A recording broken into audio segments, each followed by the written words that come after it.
Alright guys, what's up? This is Anele, Amplified Trading. Today's video is just a quick one regarding something I saw within the markets. I think it was 2 weeks back or a week back. Now, obviously in the markets, you need to continually keep on pressing or rather keep on researching and trying to find out the best type of times to enter, to exit, just sort of like refinance. I look at trading as a sport, and obviously in sports the main objective is to actually get the most amount of points out of it, right? So to actually win, the money will come after it. The win and the success and all of that stuff, it requires a whole lot of work that a lot of people really aren't willing to put in to trading. So if trading is not for you, I mean, it's not for you. But if you're willing to put in the work and the effort necessary to become successful in trading, then you will become successful in trading. Okay. So I'm looking at the NZD USD. A lot of people have this perception of what's called the call to counter trend, right? The call to counter trend is simply just looking at the market and saying, okay, the market has risen too much and now it should be dropping, right, for whatever reason. Now, I don't really abide by that rule. I usually wait for a trend to change directions completely. I don't need to catch the top. I don't need to catch the bottom. Okay. But what I need to catch is the bulk of the entire move. So in short, I don't really worry about the areas at the top where most people will be trying to short into these markets, right? Or into these zones. Okay.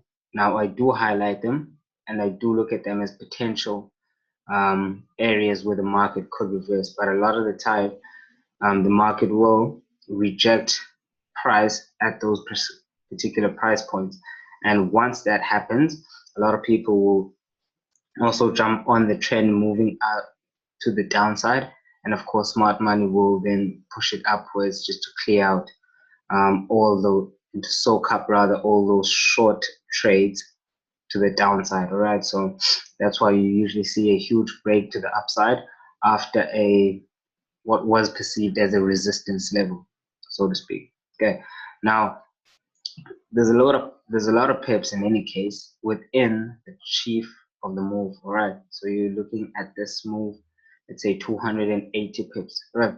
So 280 pips within this move, you don't need to catch that at the top.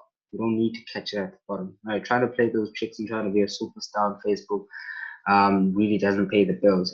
What will improve your trading is ensuring that you trade in line with the major trend and you follow that trend until it actually reverses and gives you signs. Now, one key trick that I use, that I was taught, is you look at the previous lows, right? So you're looking at previous levels. If the market continues to drop down and keeps breaking those levels to the downside, then the trend is actually changing, right? It's just as simple as that.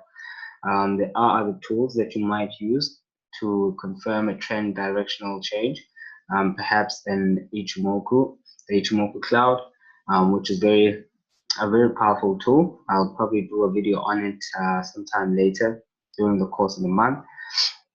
But for now, I've just been,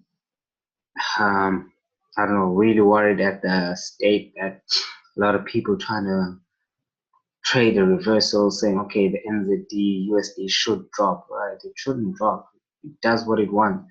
So you against $6 trillion market with your $100 account. Okay, who's obviously going to win in that regard? So if the market feels like it still has a lot more upside, then the market will rise. Now, one more key thing a lot of people will overlook is the overall picture. Now, if you're looking at the weekly time frame, obviously NZD USD does look like it's heading higher.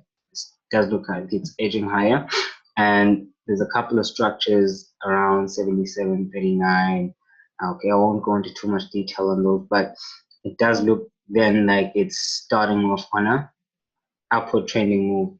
It's a totally different picture if you're looking at the 4-hour, right? It's immediate reaction, knee-jerk reaction would be, all right, the trend has been rising too much to the upside, now it needs to drop, right? But if you're looking at the daily and the weekly, it gives you a whole different picture of the amount of space that's actually up there, right? So yeah, guys, you can go to the website www.amplifytrading.co.za and just check out a couple of the other videos that I do have. So you can click subscribe and just